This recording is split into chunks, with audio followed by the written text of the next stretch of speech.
Welcome to the Daybreak with Jeff Slakey podcast. I'm so happy you found us. Please subscribe, rate, review, and share this with your circle of influence. It's a collection of the interviews, news, and conversation during Daybreak with Jeff Slakey on I-Fiber One News Radio, KMAS, weekdays from 6 to 9. Good Wednesday morning to you. It's going to be a beautiful day. It already is. I'm Spencer Hughes on I-Fiber One. Jeff Slakey working behind the scenes today. In fact, he'll have a great interview for us this morning with Susan Kirchoff of the Shelton Youth Connection, a great organization that's just around the corner from the radio station, helping homeless teens in our community. Stay tuned for that. Plus local news and more information to start your day. Weather-wise, it's going to be another beautiful day, very similar to yesterday, a high of about 81, plenty of sunshine, and a few passing clouds tonight. We'll have the full weather forecast as always for you throughout the Daybreak show. Mason County Public Health notified of 3 additional Mason County residents that tested positive for COVID-19, bringing the total to 430 positive cases in Mason County. Mason County staff are performing case investigations and tracing close contacts to reduce the spread of COVID-19 in our community. The Assessor, Auditor, and Treasurer offices located at 411 North 5th Street, Building 1, second floor, here in Shelton, have reopened to the public for in-person business transactions during regular business hours, Monday through Friday, 9 a.m. to 4 p.m. These offices strongly encourage customers to continue use of alternative contact and payment methods using the payment drop box, mail, online, email, or phone contact options. In-person services should be limited to only those transactions that cannot be handled alternatively. The second floor lobby is shared by the Assessor, Auditor, and Treasurer offices and is not conducive to social distancing regulations. In order to meet social distancing regulations, customers accessing services from these offices will be limited. We, in partnership with ABC News Radio, will provide live anchored coverage of the presidential and vice presidential debates. Of course, the first presidential debate between President Donald Trump and Vice President Joe Biden was yesterday. You heard it here on I-Fiber One. And the vice presidential debate at the University of Utah, Salt Lake City is coming up on October the 7th, and we will have it here for you. The start time is 6 p.m., but we'll have some content for you before that, starting around 5 o'clock with a preview of the upcoming event and debate analysis following that vice presidential debate, again, October the 7th. 2 wells near Naval Base Kitsap Southern Edge have been found to have potentially harmful levels of contamination caused by a firefighting foam used for years on the base. The Kitsap Sun reports the Navy this fall will expand testing to examine a wider area for its presence this fall. The results come from an initial round of water testing for chemicals. The Navy says of the 292 wells sampled by the Navy in February, 83 showed some level of the chemical. 2 wells were found to have an amount that triggers a lifetime health advisory by the Environmental Protection Agency. Each year, the Chamber proudly presents its annual awards, and nominations are now open until 5 p.m. today. These aim to recognize the businesses and individuals in recognition of their accomplishments during the calendar year. The community is invited to make nominations for these 5 categories: Business of the Year, Rookie of the Year, Boss of the Year, Citizen of the Year, Community Supporter of the Year. Again, those nominations open until 5 o'clock today at masonchamber.com. The NFL has never had a start to a season like this one when it comes to offensive production. Through 3 weeks, teams have combined for 51 points per game, 738.2 yards per game, and a 96.3 passer rating, the most ever at this juncture of an NFL season. Only the 1961 AFL, when teams combined to average 53.1 points per game, has been more conducive to scoring. I'm not a sports guy, so I wish I knew what I just read. I'm just kidding. Seahawks play the Dolphins this weekend on the radio, pregame at 8 a.m. Sunday, kickoff at 10 a.m. Seahawks are presented by Shelton Health and Rehab, Rivera's Shellfish, South Sound Appliance, Dogtown Grooming, Neal's Pharmacy, and Shelton Athletic Club. And again on the show today, Susan Kirchoff of the Shelton Youth Connection will be joining us, plus all your local news and information to start your day. It's a Wednesday morning Daybreak. More of the show coming up. You're listening to Daybreak on I-Fiber One News Radio. Well, how's it going, everybody? Jeff Slakey and Spencer Hughes on the Daybreak Show, and I am on location today from the Shelton Youth Connection, 123 South 2nd Street in Shelton. Susan Kirchoff, how you doing? Great, thank you. Shelton Youth Connection, a great nonprofit in our community, and first things first, I want to thank Peninsula Credit Union for offering time for nonprofits just like this to talk about things they got going on. And this is fun. We're here in the shop and kind of checking in on things. So tell me, how have you and your clients become accustomed, I guess, or living through COVID? Living through COVID. Well, we have, obviously we all wear masks. Yeah. Wash our hands a lot. We screen our young people before they come in, really encourage, but we've kind of stayed open through all of COVID. So we haven't had a lot of downtime. We've limited the number of young people coming in the building. We've basically just been really implementing what the CDC, the health department is telling us to do, healthy distancing, cleaning and washing hands, really encouraging washing hands. Go wash your hands. And this, this place being open is a necessity. For the youth in the community, we have to figure out how to keep this place open. Well, since September, it's become absolutely, I feel imperative, because we have really encouraged young people to find this as a safe space that they can connect, get services, meet the needs that they have. Since September 1st, I did a quick numbers knowing you were coming. We've had 197 young people walk through the door, some repeaters, but of those 197, 15 of them were new bodies. Wow. And so that really says a lot. And then since September 1st, we've actually signed up 7 new homeless young people. So that just says that our name is being there and people are feeling like the trust is there more. So they're feeling they can come and kind of see what we can offer them. And it's all about trust with our young people. And that too takes time to build. I mean, you're not going to open the doors and that afternoon or the next day, you get a group of folks in that are, sharing all their secrets. It takes time to build that trust. It totally takes time to build that trust. And being here every day, accepting them where they are, meeting them where they are, not trying to tell them what they have to do and can't do, just letting them do what they need to do.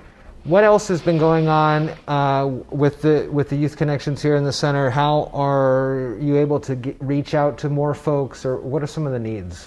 Well, a couple things I want to... Needs are always there. So one of the things that, besides monthly financial support, because I love the fact that we have grants, but our grants don't pay for our electricity, doesn't pay for our keeping the building over our head. That comes from monthly people giving us donations. So that's a big, huge, I'm always kind of stressed on that level. Yeah. But other than that, gas cards, because we do have people that are trying to go to work. Gas is huge. We use gift cards at restaurants for incentives to try to get, you come apply for a couple applications, or let's do this and then we'll give you a gift card. And it's something that they wouldn't normally have for themselves. Yeah. So those are quick, easy things that people could help with. I do want to say that because we came on the air about, I want to say almost a year ago, and we were talking about our bathroom fund. Yeah. And we have raised all our money for the bathroom fund, and that's amazing. It's because of viewers and people like you that have supported us. That have made it happen. So hopefully by the end of the year, we'll have our 2 additional showers, which is huge, because when someone's on the street and they want to go and be healthy, they want to do better, taking a shower is essential, doing their laundry is essential. Yeah. And that's something people take for granted, and they don't have that. So yeah. What are some of is there anything else that you want to share with the folks out there as either a need for your clients or some other ways that a business or somebody can give back? That always puts me on the spot. The need for the client, there's just the vast needs. I mean, tents, supplies, things like that are always needed. Hygiene supplies, tents, tarps, lanterns, the lanterns that, because if they're in a tent, they have a lantern. Even those propane cooking things that you can use the propane so they could cook on it, so that they're not trying to cook out in the fire, right? Especially now when there's still a small fire ban going on. Those are some, just anything that I'll just say we'll take just about anything. And then what about volunteer time, volunteer hours? Do you have the need for folks if they've got the time? We do, and that's something that we've started opening back up now that the CDC, we're in phase 3 and really feeling comfortable. The health department has given us the okay to start asking volunteers to come back in. Great. We're asking, like 1 day a week consistently is really good for the young people, because that helps them build their relationships. Yeah. So on a separate note though, I want to, if it's okay okay, I want to share about what's called the rental assistance program. Please. Because that's something that's out there for everybody in our community. It does not for young people at all. It's a huge amount of money that Mason County got, and the barriers to get to that money is so small. If you have missed any type of rent late or missed a payment and are working to get caught up since March of this year, and you meet the that's one qualification. Your low income is another. So it goes on your family size based with your income. And then one other little quick thing that makes you check. And you can get help for up to 3 months worth of rent. Wow. I mean, it's huge. It's a great program, and we have the money and we're ready to get rid of it. So you can call us at 360-432-0125. You can call Crossroads, and I don't have their number memorized. Or if you're in Belfair or that side, you can call North Mason Resources, Yeah. Steve, and he has money there too, and he can guide you in the same way. We specialize in under 25 and under, but they do all the above. So if you think you may qualify, just call. The worst you're going to be told is no. Yeah. But the money's there to be spent, so we want you to call. Well, that's a good place to wrap this. Susan, always good to see you here. It's fun being in your place instead of you coming over to the radio. Shelton Youth Connection, 123 South 2nd Street in downtown Shelton. Again, a great nonprofit in our community, helping out a lot of people, and they need some help as well, and maybe you can help with that. A big thanks to Peninsula Credit Union for offering some time for nonprofits like this to get their information out there. Thanks, Susan. Thank you. Come by for a tour if you'd like to see us and find out a little more about us. You're listening to Daybreak on iFiber One News Radio. It's Spencer Hughes on Daybreak iFiber One. Jeff Slakey working hard behind the scenes here this morning, and I'm with you here on the air until 9 o'clock. And here are some kicker stories for you. Something to add a little levity to your day. Boy, we sure can use some. Let me just tell you that. Polly want a cracker? What did Polly say? Polly want a what? I'm fascinated by birds. We've had birds before, quite a few birds. I love the talking parrots. I love the ones that just mimic sounds and can sound like your cell phone ringing. We knew some folks, some friends of ours, who were jealous that they were on their phone so much that they actually mimicked the sound of their phone ringing just to get attention from them. It was really funny. They mimicked the sound exactly. Well, I knew a parrot once, this is a true story, that sang "I Left My Heart in San Francisco," word for word, verse for verse. Verses I don't think even Tony Bennett knew. The entire song from beginning to end. It was one of the most fascinating things I've ever seen and witnessed with my own eyes. Well, a few parrots who developed a potty mouth problem at a British safari park have lost their home after teaching themselves not only how to swear, but to laugh about screaming out the dirty words. This is pretty funny. Insider reports that 5 foul, get it, foul? 5 foul, F-O-W, never mind, you had to be there. Insider reports that 5 foul-mouthed African gray parrots were chilling in quarantine before hitting up the Lincolnshire Wildlife Park in England. But how they cured their boredom was a removable offense. You see, the parrots taught each other not only how to shout out curse words, but how to cackle maniacally shortly after uttering such profanity. And as it turns out, the parrots learned how to swear first, but when handlers would giggle at the naughty language, the birds soon equated the two as being a positive thing. So they kept swearing until they sounded like truckers. Sorry, truckers. Followed shortly by their own laughter. Steve Nichols, the park's chief executive, admitted that the birds sounded like an old working men's club scenario where they are all just swearing and laughing. The birds have since been removed to an offshore enclosure so they can go through How to Be a Bird 101 with Nichols explaining, hopefully they will start learning the other parrots' noise that they are around. When it's time to return to the safari park, Nichols said the 5 swearing buddies will be released in separate parts of the enclosures, so if they do swear, it's not as bad as 3 or 4 of them all blasting out at once. This is one of the funniest things I've ever seen. And we've got some more fun for you here. They say you got to laugh or you'll cry, right? You could either cry or you could laugh, so we could laugh. 2020 is the gift that keeps on giving, right? With plague squirrels, cannibal rats, murder hornets, and other crazy stuff we're dealing with, of course.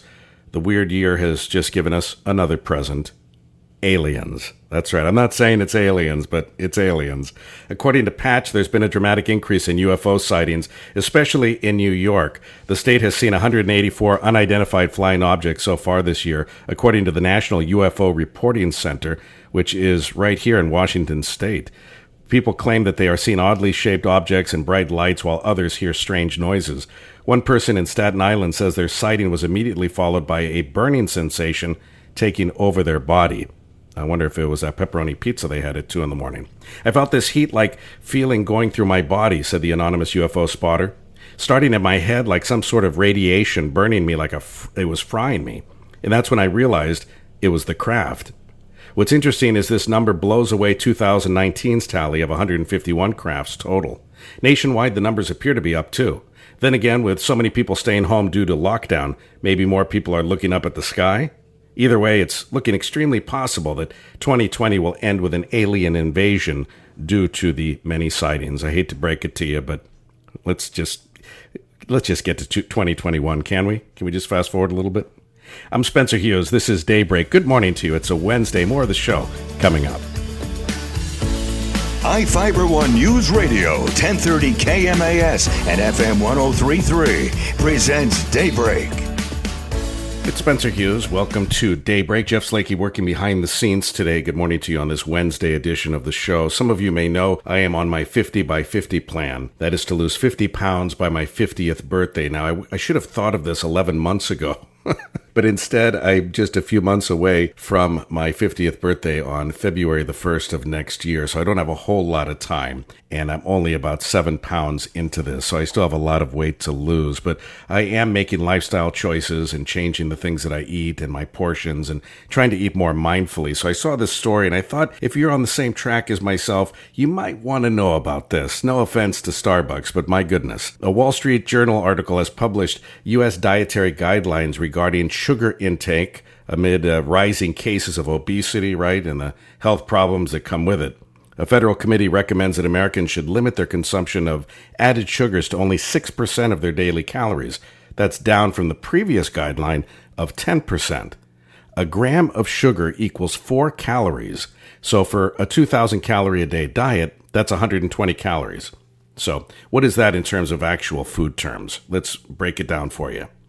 A 16-ounce grande pumpkin spice latte from Starbucks, for instance, contains 50 grams of sugar. That's 200 calories from sugar right there. To visualize that in a different way, 4 grams of sugar is 1 teaspoon, which means there's a quarter cup of sugar in that one beverage. How can that be?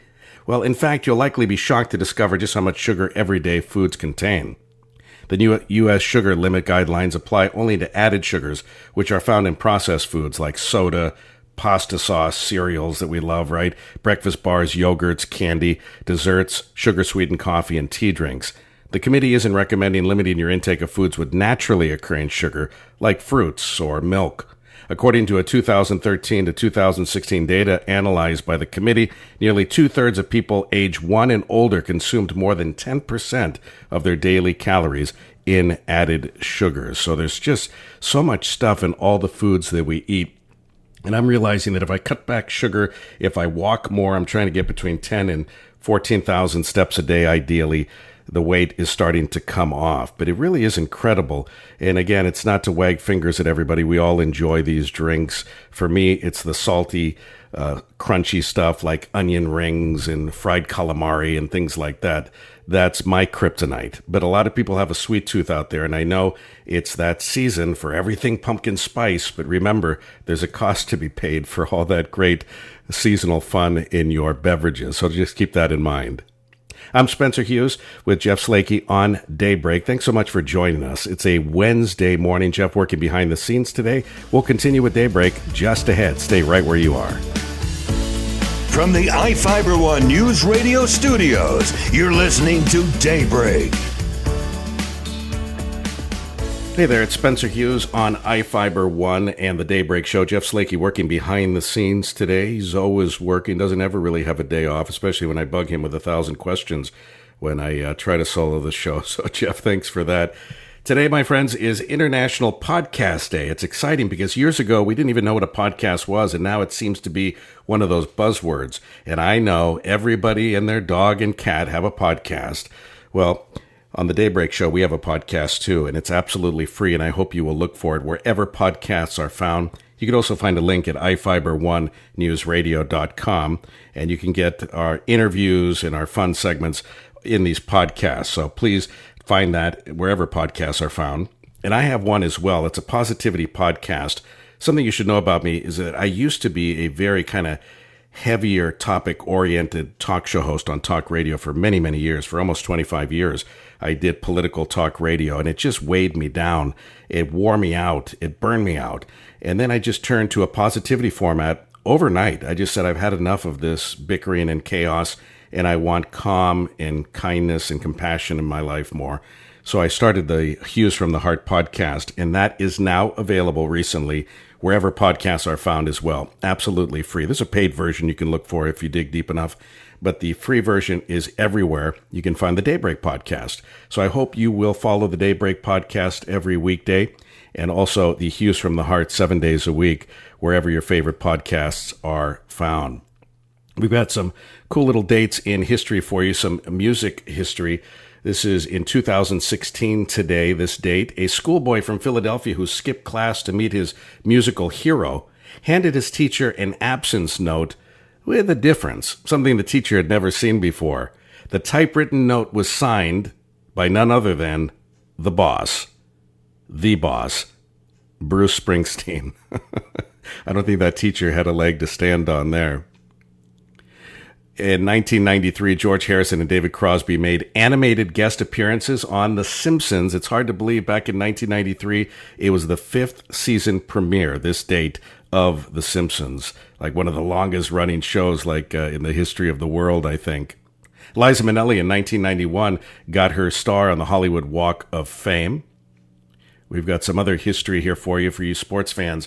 In 1927, this date, Babe Ruth hit his 60th homer of the season, breaking his own record. And in 1947, the World Series was televised for the very first time. Get a load of this. The sponsors only paid $65,000 for the entire series. And that was between, trivia for you baseball fanatics, who was in the World Series that year? The Brooklyn Dodgers and the New York Yankees. But can you imagine $65,000 for the sponsors for the entire World Series against those two great teams? I mean, that can't get you one day on Daybreak. I'm just kidding. We have some great packages. A little gratuitous self-promotion there. Talk to Rod Olson. 1955, this date, on a serious note. James Dean, the legendary Hollywood actor and icon, died in a head-on collision near Paso Robles, California. At the time of his death, James Dean was one of the country's most popular box office attractions and received 5,000 to 6,000 fan letters every single day, more than any other actor or actress in Hollywood at the time. His first movie was East of Eden. It had recently been released, and his second movie, you may have heard of it, Rebel Without a Cause, was to open just 4 days later. His last film, a little trivia here for you, Giant, hit theaters a year later. What an amazing impact for an actor that only made movies you can count on one hand, and he's still one of the greatest Hollywood legends of all time. This date in 1960, one of my favorite childhood shows was first telecast, and I was not around for the debut, I might say. On ABC TV, the Flintstones debuted this date in 1960, so I was watching it well into the reruns when I was a kid in the 1970s. And in 1982, Cheers began an 11-year run on NBC. Today, again, is International Podcast Day. It's also Ask a Stupid Question Day. So if you ever had a stupid question that you had, building up in the back of your mind, let it out today. Today is the day to do it. Don't do it tomorrow. Glad you didn't do it yesterday. Today is Stupid Question Day. It's also Chewing Gum Day. I made sure not to chew gum during this broadcast because it's rude. It's International Blasphemy Rights Day. Be careful with that one. It's International Translation Day, and I know whenever I do a segment, you folks need all sorts of help with the translation, so I apologize for that, but at least I'm being timely here. It's National Love People Day. Let's love each other today. Seriously, we need more love and compassion than ever before, in my opinion anyway. So let's show some kindness to our fellow humans out there. I'm Spencer Hughes, and this is Daybreak. It's a Wednesday edition, final day of September, and we start a whole new month as we get into fall right here on iFiber One. Stay tuned. Thank you so much for listening to today's Daybreak with Jeff Slakey podcast. Again, I'm so happy and honored you found us and chose to listen. Please subscribe, rate, review, and share this with your circle of influence. It's a collection of some of the interviews, news, and conversation during Daybreak with Jeff Slakey on iFiber One News Radio KMAS, weekdays from 6 to 9. Thank you so much again, and talk with you next time.